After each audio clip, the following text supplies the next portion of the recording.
Bien-aimés dans le Seigneur, nous voilà encore devant vous dans notre émission à l'ère du salut. Une émission qui nous rapproche de Dieu et qui nous introduit dans le domaine de la connaissance. Non parce que nous vous aimons et nous croyons que vous aussi vous nous aimez. Vous êtes nombreux qui se sont déjà adhérés à notre chaîne YouTube. Continuez à aimer nos vidéos et à les partager. Mais surtout, n'oubliez pas de fréquenter vos ministères. Ne vous limitez pas seulement à suivre des prédications à la télé, à la radio, sur les réseaux sociaux. Mais faites un effort, bien aimé dans le Seigneur, d'être membre d'une église locale. Nous sommes en train de parler de la problématique de la succession. Nous sommes dans notre grand thème, la matérialisation des promesses. On a beaucoup parlé et nous sommes arrivés au niveau où on a parlé de quelle manière Dieu a organisé les choses pour que naturellement, je dis bien naturellement c'est différent de scientifiquement, c'est différent de spirituellement. Naturellement, c'est-à-dire c'est lié à la création, à la grandeur de Dieu. Quand Dieu t'a créé, quand il t'a envoyé sur la terre, il a prévu des mécanismes pour que tu vives la stabilité. Premier mécanisme, Dieu t'a donné l'intelligence. Même si tu n'as pas fait l'université, Dieu a prévu un moyen pour te rendre stable sur cette terre. Ça, c'est un. Deuxième moyen, Dieu a prévu une succession. C'est-à-dire les gens qui t'ont précédé ont travaillé, ils t'ont laissé les biens matériels et les biens spirituels qui te permettront de vivre heureux sur cette terre.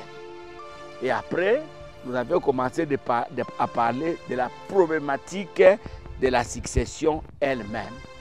On a pris l'image d'Isaac avec son enfant Jacob.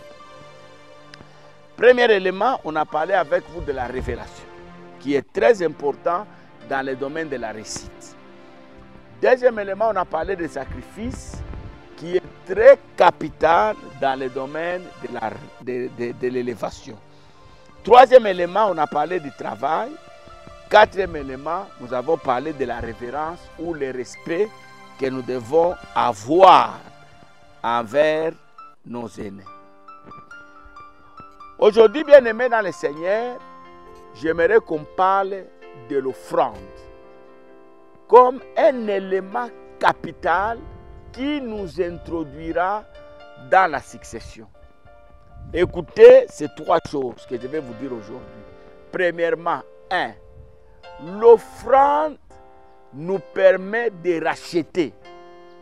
Quand on dit racheter quelque chose, c'est-à-dire j'avais la chose, je l'ai perdue, soit on me l'a arraché, soit on me l'a volé, soit elle s'est égarée, je viens encore la racheter. C'est-à-dire, je me bats pour la retrouver à nouveau. Et l'offrande a le rôle de jouer cette action-là. Racheter ce que j'ai perdu, récupérer ce qu'on m'a volé. L'offrande joue un rôle très capital. Deuxièmement, l'offrande interpelle Dieu. Mettez ça en tête. L'offrande interpelle Dieu. Quand je donne, j'interpelle Dieu. Des années peuvent passer. Dieu se souviendra qu'au moment donné, je lui avais donné. Troisièmement, l'offrande me garde dans l'alliance avec Dieu. L'offrande me garde dans l'alliance avec Dieu. Bien-aimés dans le Seigneur, ne donnons pas l'offrande seulement quand on nous demande de donner l'offrande. Elle n'aura pas d'importance. L'offrande, nous devons la donner à tout moment. Quand vous en avez donné, quand vous sentez que vous devez donner, donnez. N'est-ce pas, il vous arrive, même si vous êtes en route, vous êtes au volant de votre véhicule, vous êtes au bureau en train de travailler, tu sens ton esprit te dire, je dois aider quelqu'un. Parfois, tu as même le nom de la personne que tu peux aider. Tu es assis là, tu sens dans ta mémoire une personne revenir. Tu te dis à toi-même, en tout cas, si je trouve un peu d'argent, je dois l'aider. J'ai un 10 $ ici, je crois que je peux l'envoyer à telle maman qui souffre depuis qu'elle a perdu son mari. Hein, avec des moments difficiles, ça pourra même l'aider à payer les études des enfants. L'offrande bien-aimée dans le Seigneur nous ramène à des choses que nous avions eu à perdre, nous donne des victoires, des grandes victoires. L'offrande maintient notre alliance avec Dieu. Prenons le livre des Juges. Juges chapitre 6, le verset 13. Gédéon lui dit, « Oh mon Seigneur, si l'Éternel est avec moi, pourquoi toutes ces choses nous sont-elles arrivées? Et où sont les prodiges que nos pères nous avaient rencontrés quand ils nous disaient, l'Éternel ne nous a-t-il pas fait monter hors d'Égypte? Maintenant, Éternel nous abandonne. Il nous a livrés entre les mains des Madians. »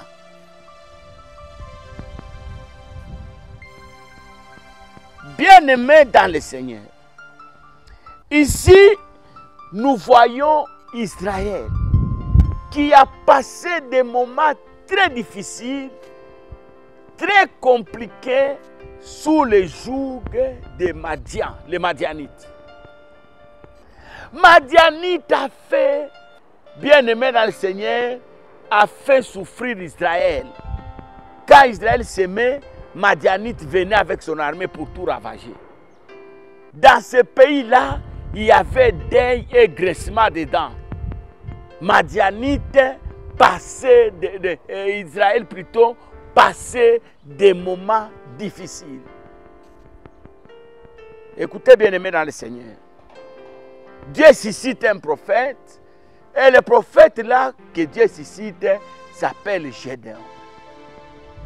Dieu dit à Gédéon, c'est toi, ce n'est pas quelqu'un d'autre qui va délivrer ses peuples.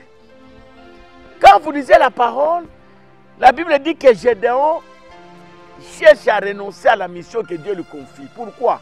Parce qu'il considère qu'il est trop petit et il croit qu'il est pauvre. Hein? Ma famille, c'est la plus pauvre, hein? Moi-même, je suis le plus petit. Dieu lui dit, c'est toi qui vas délivrer ces peuples. Et Gédéon dit à Dieu, Seigneur, si c'est toi qui me parles, attends-moi ici, je vais aller te chercher l'offrande. Bien-aimé dans le Seigneur, souvenez-vous quand je vous ai parlé de la révélation, quand j'ai parlé de la problématique de la succession. Isaac a dit à son fils, apporte-moi à manger, donne-moi l'offrande. Beaucoup de chrétiens ne comprennent pas la capacité de l'offrande. Apprenez à donner à Dieu. Apprenez à donner à ceux qui n'en ont pas. Bien-aimés dans le Seigneur, ça va vous introduire dans la grandeur. Et ici nous voyons, Gédéon dire à Dieu, ne bouge pas, je vais aller te chercher l'offrande. Gédéon est parti, il est allé chercher l'offrande, il est venu donner à Dieu. Écoutez-moi très bien. Nous voulons devenir grands. Nous voulons devenir puissants. Nous voulons succéder, bien-aimés dans le Seigneur. Nous voulons occuper des postes que Dieu nous a promis. Nous voulons que nos ministères aillent très loin. Nous voulons aller au-delà des frontières. Tout ça, c'est bien. Mais Dieu, bien-aimé dans le Seigneur, il va nous juger par rapport à quoi? Il va nous juger par rapport à quoi? Même si je suis pasteur, je dois apprendre à donner. Même si j'ai la révélation en moi, je dois apprendre à donner. Regardez dans la Bible, j'ai lu la Bible plusieurs fois. Chez la femme de distinction, la Shunammite, bien-aimée dans le Seigneur, cet homme qui passe, c'est un homme de Dieu. Nous n'avons pas l'enfant à la maison qui vient habiter chez nous, qui vient manger chez nous. Apprenons à donner. L'offrande, bien-aimée dans le Seigneur, amène une action nouvelle dans la vie de celui qui donne. Regardez à l'époque de Jésus, c'est Messie qui a envoyé des gens aller lui dire, j'ai quelqu'un qui est malade chez moi, mais je ne suis pas digne d'arriver là où il est. Qu'il lui dise seulement un mot à partir de là où il est, et mon fils retrouvera la guérison. Les gens qui sont allés voir Jésus, ça c'est un enseignement que je garde toute ma vie. Écoutez, ils n'ont pas seulement dit à Jésus, la personne qui nous a envoyé a besoin de la prière, si tu peux l'aider. Ils ont dit, la personne qui nous a envoyé, c'est celui-là qui a construit notre synagogue. Il aime notre nation. Ils ont présenté à Christ les éléments de motivation. Quels sont les éléments de motivation que toi qui veux devenir grand, que tu vas présenter à Christ? Dans ta prière, à quel moment tu vas dire à Dieu, souviens-toi de ce que j'ai fait. Qu'est-ce que tu as fait? L'église a besoin de toi, tu ne donnes pas. Le pasteur a besoin d'être soutenu, tu ne le soutiens pas. Là où tu dois donner, tu veux que les autres donnent avec toi. Tu oublies même pourquoi Dieu t'a donné les moyens que tu as. Bien-aimé dans le Seigneur, moi, il y a des gens qui m'étonnent. Il y a des gens qui m'étonnent. Ils ont l'argent pour organiser des fêtes, mais n'ont pas l'argent pour soutenir les églises. Mais cette personne-là, quand il est malade, regarde comment il appelle les hommes de Dieu pour qu'on vienne prier pour lui. Vous avez des hommes de Dieu dans votre ville, dans votre communauté, vous ne savez pas aider. Mais quand vous êtes malade, vous prenez des avions pour aller chercher des hommes de Dieu qui sont en dehors de votre ville parce que vous les avez suivis à la télé. Bien-aimés dans le Seigneur, vous voulez la succession, apprenez à donner les offrandes. Apprenez à vos enfants de donner les offrandes. Quand vous vous estimez que Dieu est bon, n'oubliez pas de donner les actions de grâce. Je crois dans les émissions YouTube. Une fois, je vous ai dit ceci. Quand vous sentez que Dieu vous a donné la victoire sur un combat, si vous sentez que vous êtes en train de traverser une étape de vie, vous êtes fiancé, vous vous êtes marié, vous n'avez pas d'enfant, vous venez de mettre au monde, tu étais étudiant, tu as terminé, tu étais chômeur, on t'a donné le travail. Si vous sentez que vous êtes en train de changer les étapes de vie, bien-aimés dans le Seigneur, n'y accédez pas dans la nouvelle étape sans bâtir l'autel. L'autel, c'est un gage de protection. Je vous avais dit ça. Quand vous sentez que Dieu vous a donné la victoire, nous devons suivre comment les patriarches ont marché. À chaque fois qu'Abraham avait la victoire, quand Isaac avait la victoire, quand Jacob avait la victoire, ces gens-là étaient en train d'ériger les montagnes, les autels. Bien-aimé dans le Seigneur, ton offrande peut ouvrir une porte qui ne se fermera jamais. Une porte que les sorciers ne fermeront pas, que l'occultisme ne fermera pas, que la haine des hommes, la méchanceté, la jalousie, leur complot ne fermera pas.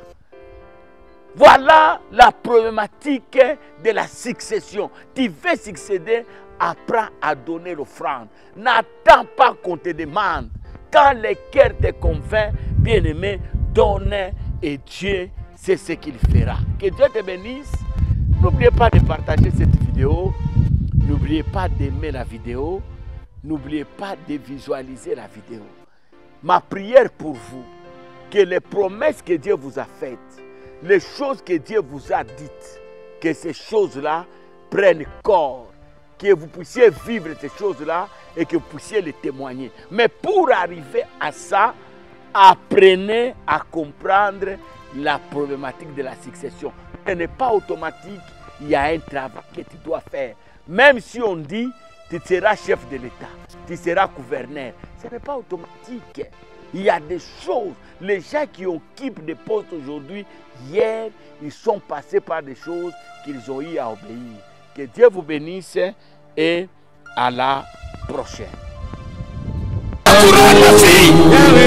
laissez faire. Allez, laissez faire. itaonyeshwa pa maisha yao. C'est pourquoi je m'avance. So kwa ile baba nasokea. Et j'ai un trésor. Na kwa na pakala trésor mafu. Comme diacre à l'église évangélique Mankaché. Sawa shemaji. Je te dis